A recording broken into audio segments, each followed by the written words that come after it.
Hi, good afternoon. First additional language and home language. I'm again combining this presentation learning event for both home language and first additional language because it's with communicative language teaching, and the approach is similar for both home language and first additional language.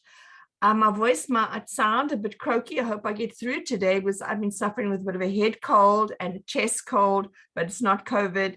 So let's see how it goes. This is a bit before week 3, but I think you all need this access to communicative language teaching because it is the basis of your assignment 1. So let's get going. Let me share my screen with you.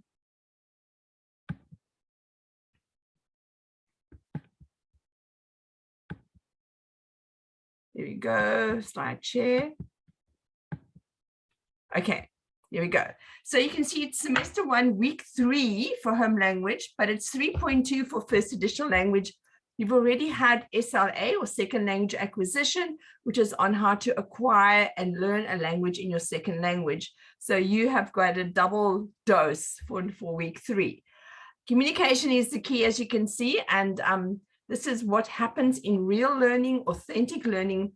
Students and learners are allowed to communicate, not like you're doing. Hopefully you're going to open the chat lines for me tonight when I come in with my week 2.2 curriculum document learning event. Okay, just to keep you on track with all the assignments, the surveys, the tasks, please don't go into information overload. Please check your submission days. I think the easiest way to do this is to go and look at the calendars on Canvas. Every time I put a task up, an online task or an assignment, it'll appear on your calendar, much like this. You can see I've moved the online reflection to the 3rd of April, which is this coming Sunday, because I've got a lot of late registrations and those who've been buttoned to get onto Canvas. So you've had an extra week to complete the online tracking. I've marked some of them, but not all of them. I'm hoping to get to them in the next few days. Also, you'll see assignment 1 is now appearing on the 10th. For those of you that have done the 3.1, the SLA, I think it's due for the 17th, but I'm not too sure. But this is not from the first additional language calendar. I think it's from a home language calendar. Okay, but you get the idea. Okay, there we go. Your online tracking reflection, 3rd of April, and your assignment 1, 10th of April. Okay, does that make sense? Okay, let's have a round of tasks. You will have done the quiz 2.2 if this has come sequentially next week, but this is what you do after tonight's lecture. You will be doing quiz 2.2, which is on the online tracking on curriculum documentation. You should be getting to the textbook survey. I see some of you have started doing that. How many of you have got Ferreira? This is interesting for me. And you've been asked to do the Polanyi case study on page 52, and I'm going to quickly look at those answers tonight after the Bixen Kelp. All right. So week 3, which is coming up, you're going to have first additional language. You're going to have quiz 3.1 on SLA, but you're also going to have 3.2 on CLT, which is what this afternoon's lecture is all about. Whereas the home language, you're lucky you've only got the 1 online tracking to do. There's also a Kahoot quiz, which is also a fun quiz for the first additional languages based on SLA, second language acquisition. Okay, so let's just have a look at the Bixen Kelp. This is Mrs. Wallace, and Polanyi, her grade 9 student, is not doing too well, although he speaks very, very well. She's been somewhat disappointed with his written work and his reading, which he describes as disappointing and slapdash. All right, so let's see what happens about this. So why is this difference between his written and his oral performance? If you go back to Bixen Kelp, which I spoke about in my lecture, BIX, which stands for your basic interpersonal communication skills, your normal chatting skills, these are very easy to acquire. And he's been speaking English since I think he's grade 1 years. And so his English is quite proficient. So we often assume that if someone can speak a language, they can read and write it, but it's not necessarily so, because now we know about CALP, Communicative Academic Language Proficiency, which is the more complex, cognitively challenging type of proficiency, which you don't just acquire this in 1 or 2 years. It takes up to 7 years to acquire CALP. So this shows the discrepancy between his easy speaking proficiency. He's got the good BICS, he can speak. Only needs 3 years to get the BICS, but to get the cognitive academic language proficiency, he needs far longer in practicing, in working with it. So this is why he battles with reading and writing, and it's described as slapdash. So let's just look at his poor performance on written tasks and strict time limits. What happens if a language is not your language? You often take longer to read something. You take longer to think about things because you've got to go through the whole system of trying to understand. So what could Mrs. Wallace do? She could realize that written tasks are context reduced. That means it's very, very abstract. The meaning isn't always evident, so it's often more challenging. Where speaking tasks are context embedded, that means it's more concrete. You can rely on verbal and non-verbal clues to what someone is saying, but you don't have those clues with context reduced scripts and questions as you do in exams. So this becomes far more challenging rather than just speaking and listening. So Mrs. Wallace or you could give your students extra time for reading and writing. Even if you're asking a question and someone's battling with it and it's not their mother tongue, give them time to think about it. Say to him, okay, Kalani, I'm coming back to you. You've got 3 minutes to think about this. And you can ask John what if you want to and come back to them. Give them a chance to actually take the context reduced situation, which is so abstract, understand it, and then actually explain their answer or write their responses. I hope this makes sense. Okay, go back to page 52 if you're not sure. So let's just quickly look at assignment 1, a CLT case study. There are various challenges with this. First of all, you need to have Ferreira. Someone asked me where he can find the case study. You can find it in Ferreira. There's lesson 1 transcript, which is on page 89 to 90, I think it is. And then the second one is on page 91 or the bottom of page 91. SPs will do lesson 1 and the FETs will do lesson 2. So remember, do the right case study. Don't do the wrong case study because you will get the wrong answers for those 5 questions. So there is an example taken straight from Ferreira. You've got a Mr. P and Sine, and he's teaching different lessons. The first one's more a grammar lesson. Just ignore it says first additional language. Just take it as home language or first additional language. So don't get caught up on that. Look at the lesson. This is about the simple past continuous tense. Okay, it's a grammar lesson. Lesson 2 is more about what you did at different times during the day. So it looks like a more conversational type of lesson plan. Okay, type of lesson they're having. There's your 5 questions. You can answer this according to each of the questions. So first question, we'll look at that whole list of communicative language teaching guidelines and see how many could be applied to the lesson. I'm just going to jump to that. There they all are. So you would read your lesson 1, and then you decide reducing teacher talk. Okay, so the teacher doesn't talk a lot. Okay, so she allows the students to work and she's not talking or he's not talking all the time. If you think that does not happen in lesson 1, you could put a cross there. If you feel it happens in lesson 2, if you are the FETs, you can go through this list, putting crosses next to where you think it's not appearing and ticks next to where it is appearing. So if you think lesson 1, there's a lot of scaffolding, you'd put a tick there, for example. If you think they're building on prior knowledge, which is number 8, you can put a tick. So this is like your draft. Read through the transcript and go and cross and tick, because this will help you to answer question 1 and 2, 3, 4, and 5. So question 1, identify how many of these CLT methods are being used. And there are more than 2. There are quite a few of them. Then you must say, you can't just say yes, just put a tick. Say why. Why you say there's reduced teacher talk. Okay, explain that. And give reasons by referring to the text. So you can quote from the text, you can explain and describe. If you don't give explanations from the text and examples to support your answers, you're going to lose your marks. This one, they're each out of 10. Okay, so there's a mark out of 10 for each of these. For number 2, you've got to decide, once you've decided which ones were used, think about why they are pedagogically good to have in a lesson. For instance, say you said in lesson 1 there was a lot of prior learning. Explain why this is so important to learn a language or in a grammar lesson. Okay, how it assists them to develop their language learning.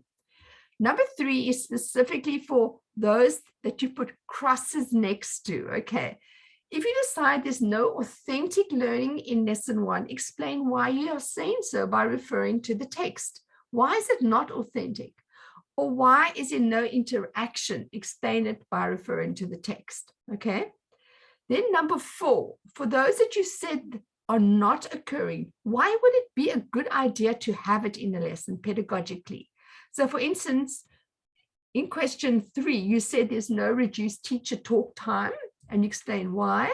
Now, number 4, why would it be a good idea to have reduced teacher talk time in a lesson and give it answered pedagogically? Because students have got more time to practice and to interact and learn the target language, possibly. I'm not saying that's the correct answer. And then for number 5, the last one, provide an example of how you would extend this lesson. This one, either lesson 1 or lesson 2, depending on if you SP or FET, to include one of these CLT guidelines. So you think lesson 1 did not use prior knowledge. Okay, how would you introduce it within the lesson to make sure it becomes part of this lesson? Okay, hope this makes sense. It's not difficult. Don't agonize over it. There is also a mark for grammar or language use, which is 10 marks. There's also a mark of 5 for referencing and in-text referencing. So if you are referencing from Ferreira, please make use of Ferreira's in-text reference as well as the full reference afterwards. If you're referring to caps, do the same. So again, there's all the ones you can tick and you're going to cross. You can accept this challenge. It's not too bad. And there's a portion of the rubric, which you can find on Canvas. I explained to some people today. You're on your homepage, just before quick links, I have inserted the assessment guide. You can download it. It's for all the assignments that you're going to have to do. There's also one in week 1, quick links. In the square in the table, you'll see there's one just above. There's a document in the area where it says assignments. Hope this makes sense. So you can see for each of those questions, 1 is out of 10, 2 out of 10. Question 5 is out of 5. That's how you can extend the lesson. There's 10 marks for grammar and there's 5 marks for referencing and in-text referencing for a total of 60. I hope that helps you a bit. If you are still confused, get back to me. Someone asked me about formatting. Please just make sure it's clear. I can see each question distinctly. Don't write it as an essay and I can't see where one question starts and the next one starts. Make it as clear as possible for the markers so that it is very clear to see where 1, 2, 3, 4, 5 are, your name is, the referencing and the reference list at the end. Okay, it should be very basic. It's not difficult. Okay. Right, I have started jotting down how many people have registered for home language and for first additional language. It seems like there are 73 FETs. And as of yesterday afternoon, 45 have done the reflection. You've got until Sunday to do it. And for SBs, 59 had already done it. If you have not yet got quiz 2.2, I will only put that up after my lecture this evening. Okay, I'll open it for you all. So there's no need for me to be frightened yet. There's only reason for me to be very, very, very pleased. For the first additional language, it seems also 73 of you are registered. 46 have completed the reflection. 155 SPs for first additional language and 82. So you can see these are all in black. So I'm not stressed. You've got till Sunday to do your reflection and these will be marked. And so I'm also feeling quite happy. Your quiz 2.2, you will also have a quiz 3.1, which is your SLA, and you'll also have a quiz 3.2, okay, which is based on the CLT lecture today. Okay, we are actually into Unit 2 now. We are now finished officially with Unit 1. We've moved away from the CAPS and the curriculum documents, and we're moving into the CLT, which is part of your assignment 1. And then the following week, we're going to look at listening and speaking, which are the two skills for first additional language and SP. There's your communicative language teaching. There's your Ferreira reference in chapters 2 and chapter 7. Go and check the pages. Chapter 7 starts on page 86. It's all about CLT. Then we're going to look at orals or speaking, and then we're going to look at listening, and then we're going to look at resources and how to assess both listening and speaking in the classroom. Okay, so let's look at a definition of what CLT is. According to Longman Dictionary of Language Teaching and Applied Linguistics, CLT is one of the most outstanding approaches, especially for additional languages, but I think it's also for home language. Students have got to be encouraged to speak, which emphasizes communication in the language learning process, how important it is to talk and communicate when we are learning a language. I was once in the UAE, not UAE, USA, in Ohio, Athens, Ohio, and I was in a foreign language class, and I noticed not the students who were mostly Chinese did not say one word in the whole lesson. I was very amazed that there was no chatting and there was no talking. They just worked production up, most probably grammar rules. And I'm just saying, how do you learn competence in a language if you don't ever speak it? Okay. Right, so for the CLT approach, the main objective of language learning is communicative competent. So that means you are competent in what you communicate. Okay, so that means people can understand what you are saying. So if I say, "Die funa igudla," hopefully that says I like food. Die bala ebola, that I'm playing with the ball. I'm competent basically in isiZulu, a bit of isiXhosa to actually make you understand what I am. My pronunciation is not too good. So the main aim is not accuracy or correctness, but it's competence that is meaningful. So you're not going to mark people down because they're not saying it perfectly, grammatically, or correct, but you can understand what they are saying. Benjamin Franklin said, "Tell me and I forget." And we're going to look at this evening as well. And I think on tonight's lecture, if you just tell, it's one of the most cognitively easy things to do, teach or tell. It says, "Tell me and I'll forget." Teachers just telling, okay, not allowing them to do anything. "Teach me and I may remember, but involve me." Let them do and try. And we look at that cognitively as well, and then they will learn. So involve your students. Think about this with CLT as well. Involve them so that they will learn. You're not going to be standing in front talking all the time.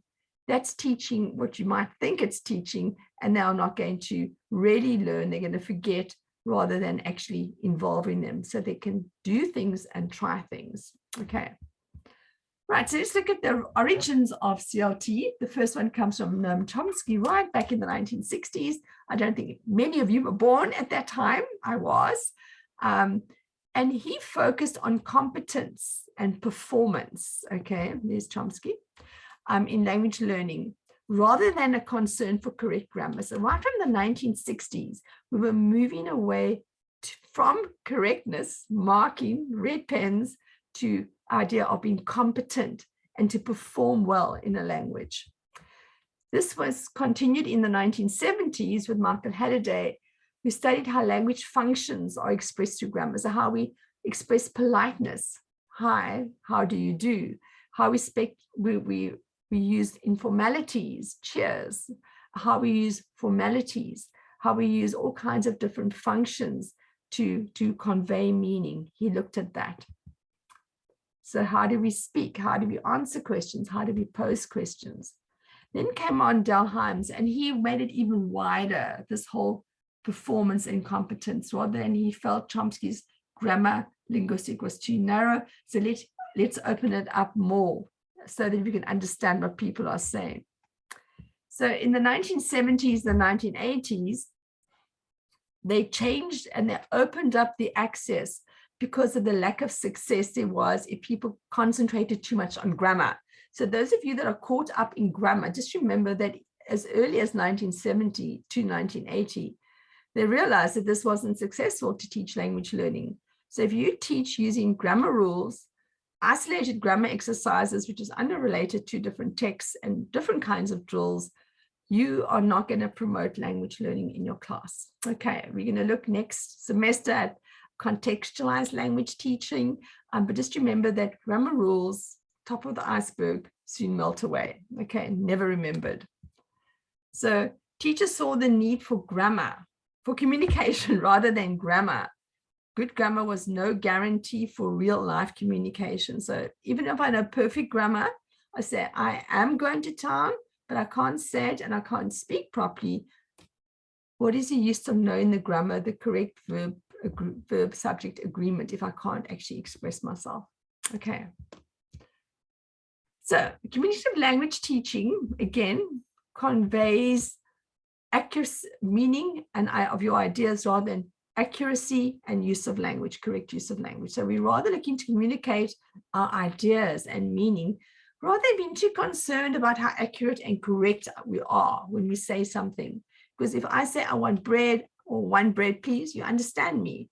Why do I need to say it grammatically correct? Okay. So within the classroom, there is an emphasis to communicate appropriately. So we should be aware that we should speak properly, that there are lots of different contexts for speaking, like asking directions or describing something or explaining or interviewing or writing an email. There are different kinds of contexts for using language. Also different kinds of tasks to persuade someone, to inform someone, to make people feel good, to get information from someone, that we need different kinds of tasks to achieve these.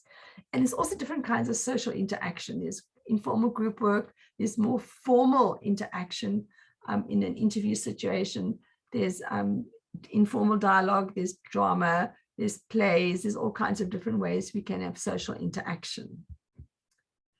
But learners need a reason to communicate. So if you don't give them that reason to communicate in your classroom, they're not going to do that. They're going to sit passively and wait for you to talk all the time, which I'm sure you can do. So you have got to provide these opportunities in a CLT class for them to practice in the target language. Okay, so it's not a high stakes type of practicing. It's for them to just practice. Think about this when you read lesson 1 and lesson 2 in Ferrero for your case studies. How many opportunities did they get to practice in the target language? Think about that. I quite like this. There's different reasons to communicate that we have, and there's so many of them. If you look at just all the brainstorming of those words around this figure, it's to share information with somebody. Okay, if I say to my students, what did you do this weekend? Okay, I'm creating an opportunity.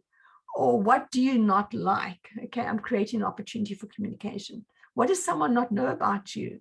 Creating an environment for communication.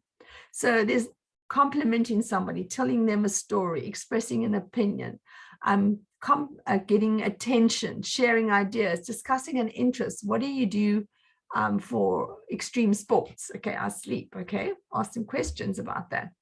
To remind somebody, what about some gossip? Okay, what about pretending, instructing? There's a whole lot of things you can have at the start of a lesson which will access prior knowledge, which you can do by getting them to communicate, which might be so interesting. What do you remember about Shakespeare from your Shakespearean studies last year? Give them a chance to brainstorm and think about that. Give them chances to talk in the target language, not worrying about language correctness, but rather competence. Okay, this is quite an intricate, complex quadrant, okay, but I'll try and take you through it. What is authentic communication? And it's made up of 4 different quadrants. The first one is linguistics. So obviously this talks about the vocab, words, sentence formation, paragraphs, pronunciation, spelling, all the things that are grammar related. There are contractions, can't, word order, verb agreement with subject, base words, suffixes, prefixes, all that kind of stuff. But there's also sociolinguistic competence. If you think about politeness and how we show we are being polite, how we show formality or informality, how we show directness or indirectness, how we use idioms in our language, okay, and this is quite in a complex way. If you say it's raining cats and dogs, do we use it with someone who is a foreigner? Okay, can we use it like that? What about cultural references? Okay, what about different expressions? What about different cultural behavior? If you think about handshaking, okay, I was in the UAE and I would often put my hand out to shake a male's hand, which I soon realized was not being very respectful in that society. Now with COVID, we actually avoid that kind of touching. So it's quite nice. We've got, they say, the foot shake, the hand wave, the namaste, as well as the elbow bump. So we don't really have to touch anymore. And so I'm sure a lot of people are quite relieved about that. Strategic competence talks about what do you do if you have turn taking in a conversation and conversation breaks down and there's silence all of a sudden. What do you do? Okay, do you ask a question? Do you paraphrase? Do you ask someone to explain something? So it's this whole strategic way using verbal and non-verbal cues or strategies on how to keep the conversation going. What do you do if someone's upset? Do you speak loudly? Do you speak softly? If someone is not had a shock, do you speak fast or do you speak slow? So think about how you react in different situations strategically. If someone's very emotionally upset, do you speak softly? Do you go up closely? Do you use questions? How are you? So is your face, what does your face look like? Are you pleasant or do you look very angry? So think about all those strategic competence, which is verbal and non-verbal. Okay, so competence is not only about the verbal, what we say. What about discourse competence? Think about your writing. Does it make sense? How do you make sense? How do you show cohesion with the use of transitional devices like however and therefore, so people can see how one sentence links to another one, how the supporting sentence make up one paragraph, that you've got coherence, you've only got one main idea in each paragraph. You don't have 10 million main ideas. Confusing person trying to read your paragraph. How relevant are the ideas you've brought in? How much repetition have you got in that paragraph? So that's all part of discoursal competence, and that often comes with your writing, sometimes your speaking as well. So you can see authentic communication has got a lot of aspects to it. It's not only the grammatical, it's also the social, it's a strategic, and it's the discoursal competence we need to worry about. Okay, this is quite interesting. Often what we say comes out as a mess. I often think back to my learning event lectures. I think, oh my word, can they understand anything that I'm saying? It sounds sometimes, as Afrikaans, lovely word, demakar. Everything's demakar. And there's someone trying to make sense, reeling it all in. So hopefully by the end of my learning events, you have been able to reel this whole message together and there is some understanding from what I've been saying. So what happens in a CLT classroom? First of all, target language is a priority. So although there might be code meshing and code switching, we've got to try and get the students to use the target language. We can explain things possibly using the mother tongue, but the idea is for them to practice in the target language. So you as a teacher are going to set up your context for whatever skill it might be. It might be a speaking lesson, it might be a writing lesson, listening or reading. But remember, the text-based and the integrated approach will often use listening, speaking, reading, and writing. But then we've also got practicing, to practice these things to communicate meaning. So the idea that the students sit passively while you're doing all these skills while you speak is totally wrong. Students must be involved in practicing in the target language.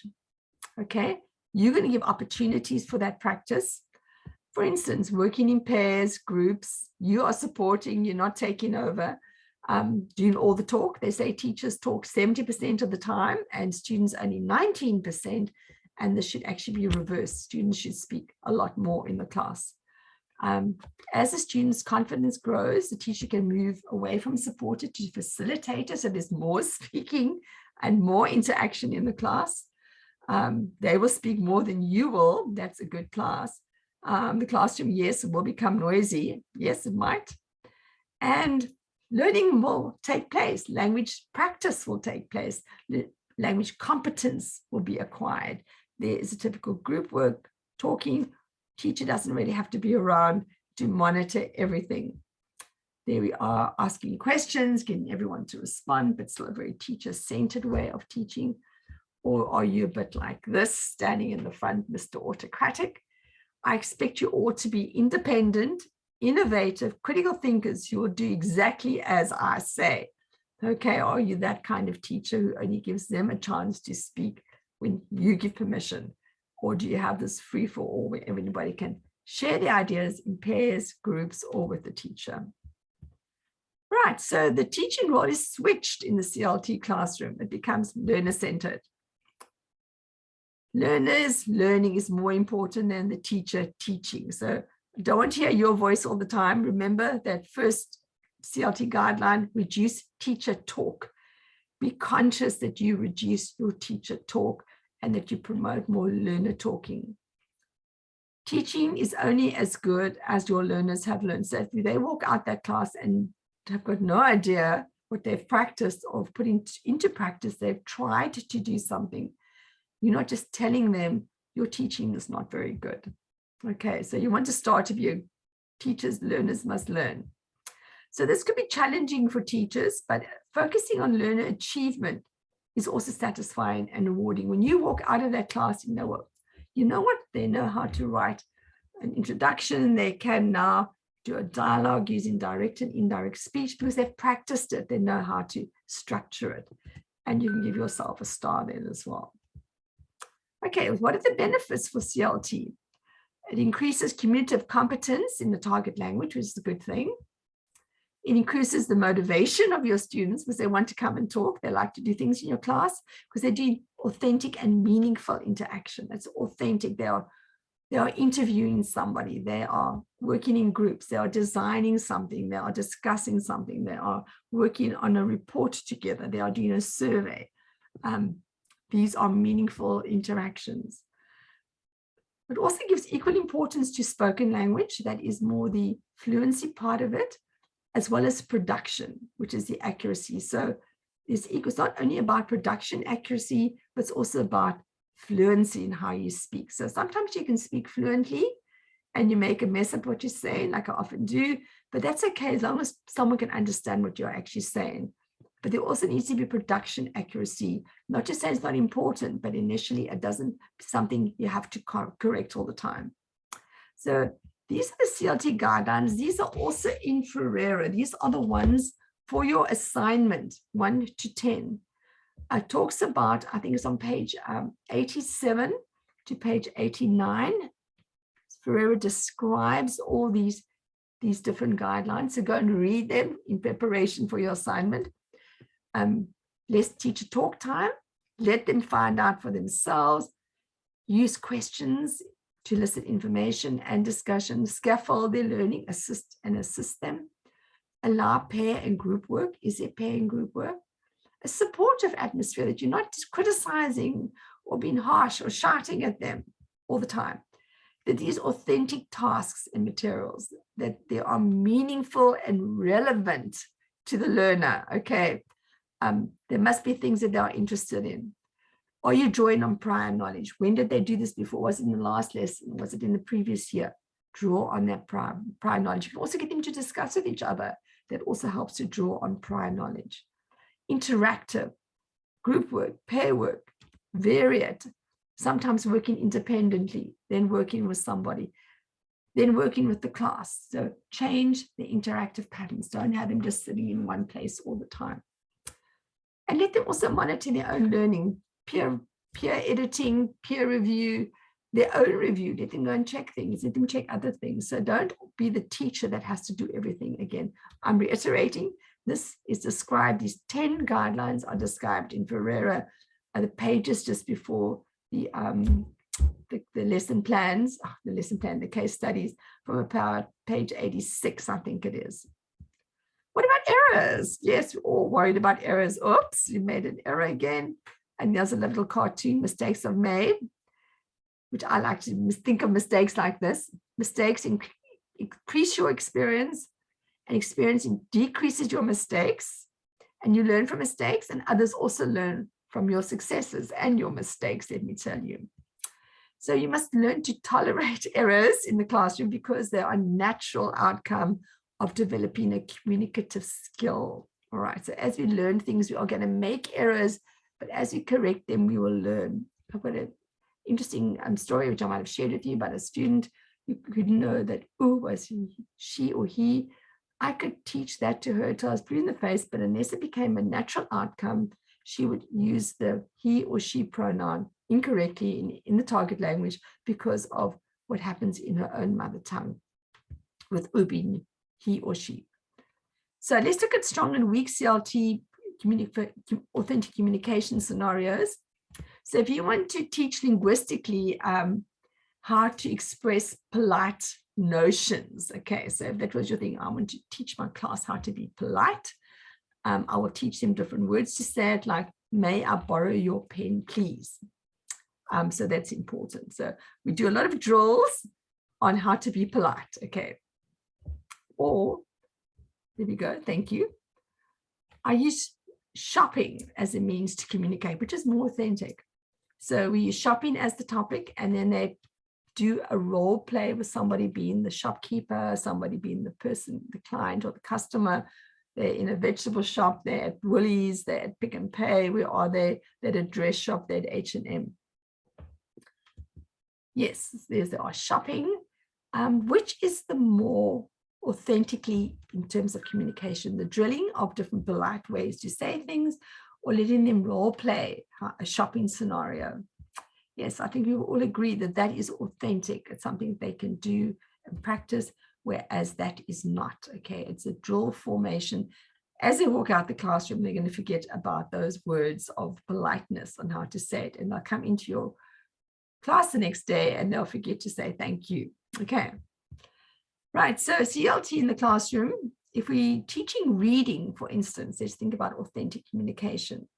We can withdraw on the knowledge of peers and discuss what is being read together to build up our understanding, that is scaffolding and supporting and using each other.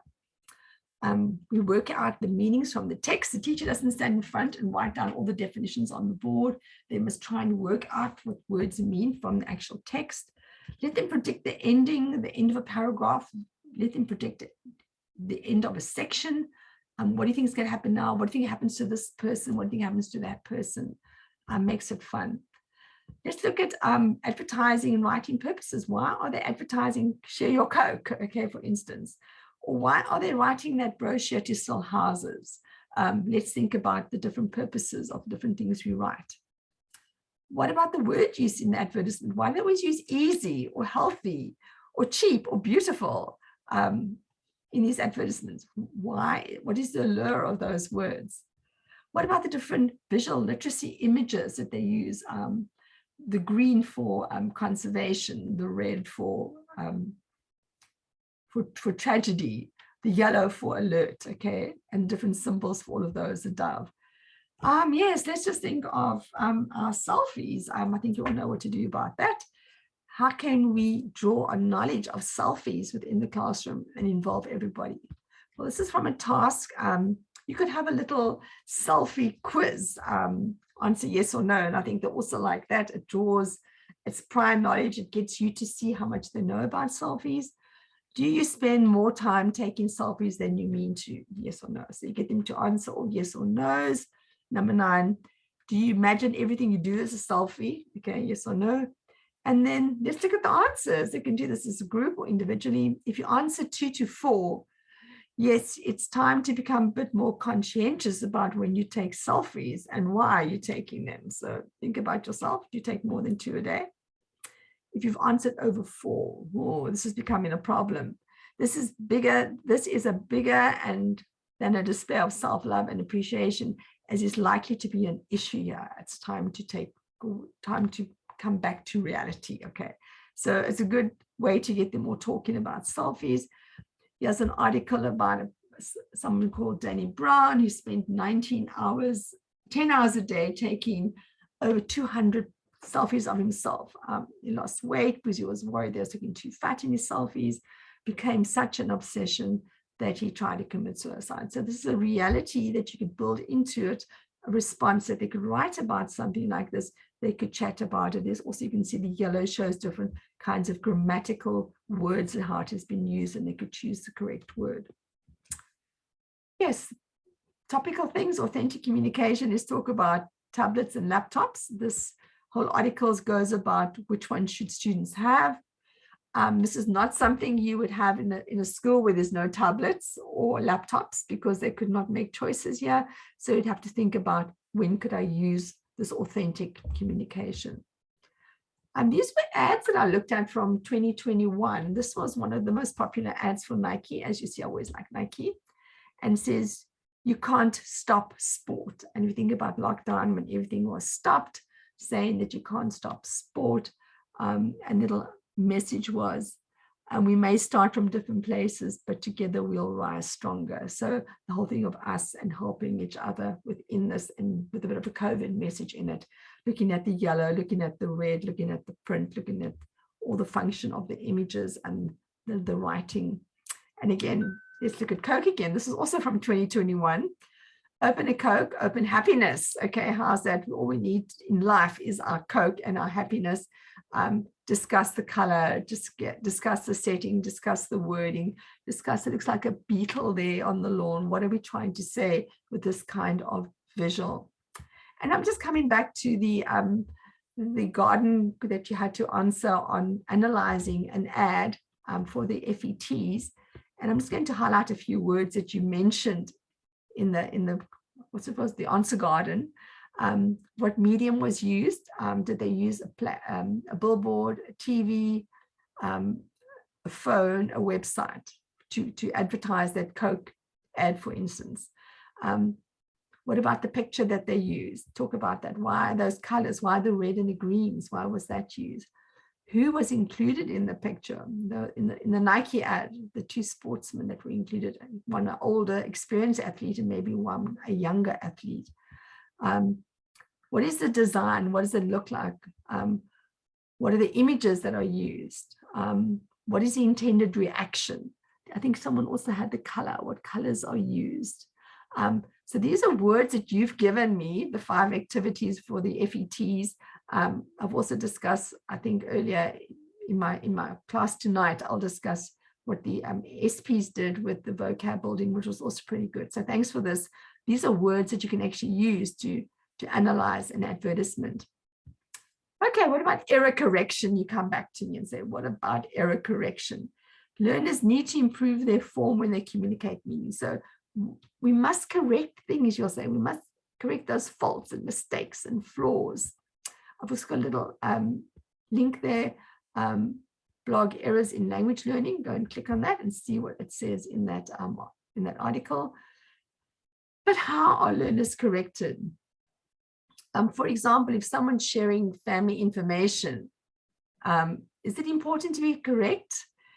Is it enough that we can just focus on understanding? So your student comes in and says, ma'am, I'm late because my dad, this happened to him, there's an accident, and there is errors in the way they are expressing what they're saying. Do we correct them there when we actually understand what's happening? No, we don't. We need them to talk on. What must I correct? Well, it often depends on the seriousness of the error. So if they're using a word and pronunciating it incorrectly, that you can't really understand what they're saying, so maybe you would say, oh, no, you don't say that. I can't understand what you're saying. For instance, my daughter had a biology teacher who spoke about the caninis.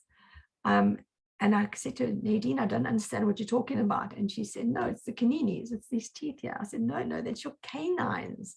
So if pronunciation is a problem and someone's not going to understand what they are saying, yes, let's correct that. First language interference, they're using the wrong word from their mother tongue. So they're saying, when we said the worms, okay, lots of worms here, okay, or the trias. So you use a word that is showing interference from your first language, you might actually correct that. Or they use the wrong word. They don't speak about bread, they speak about cake. Okay, it's two different things. You try and explain what the difference is. Okay, but you don't go and fault them on every error they make.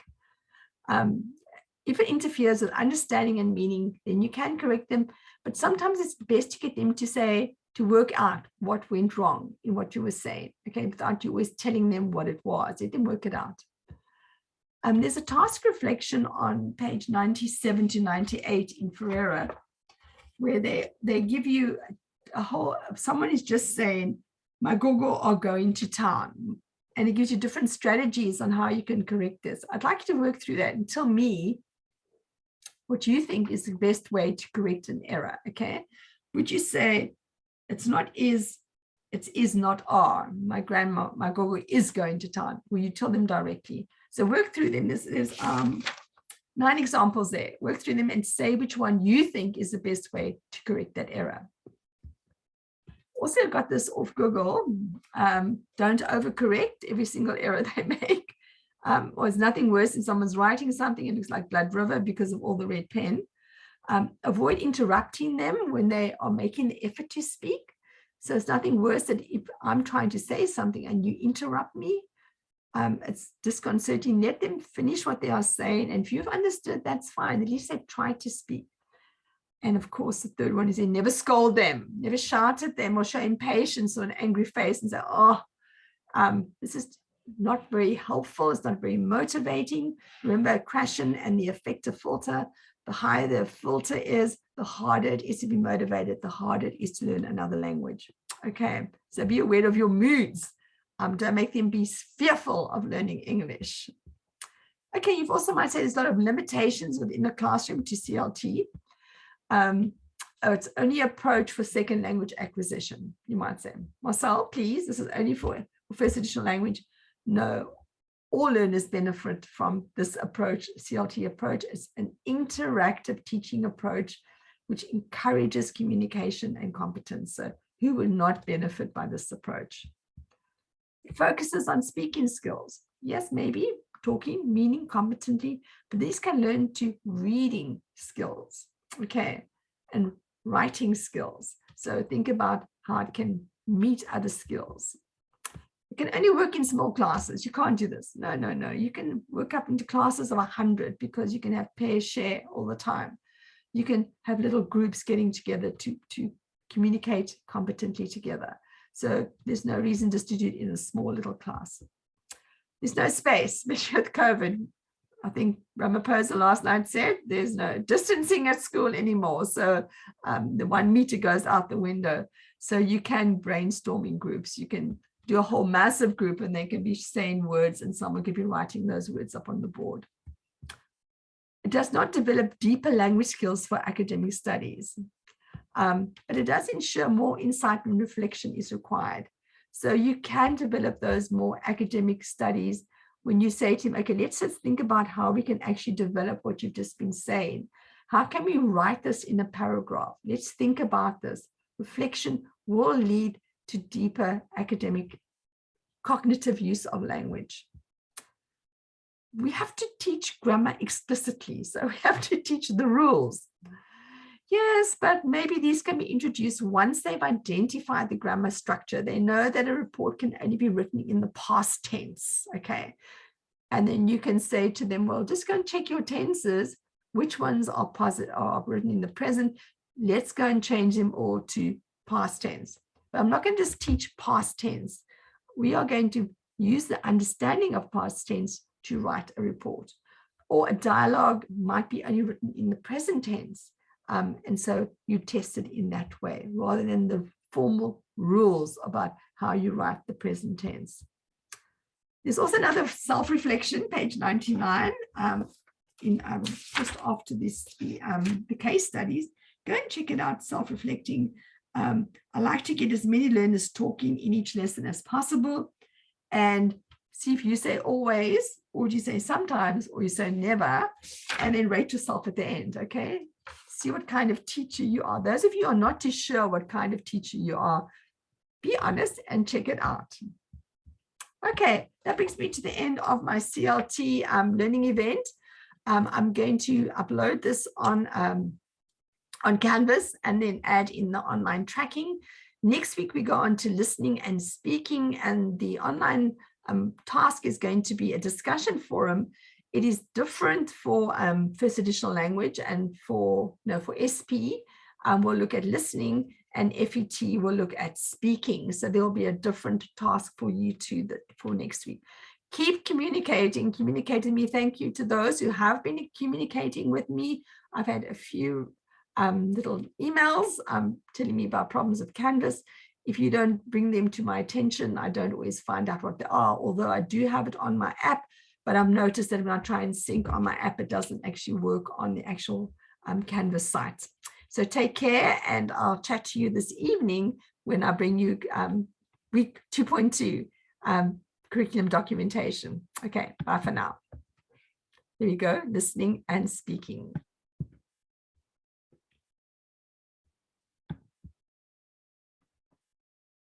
I'm going to try and end this again.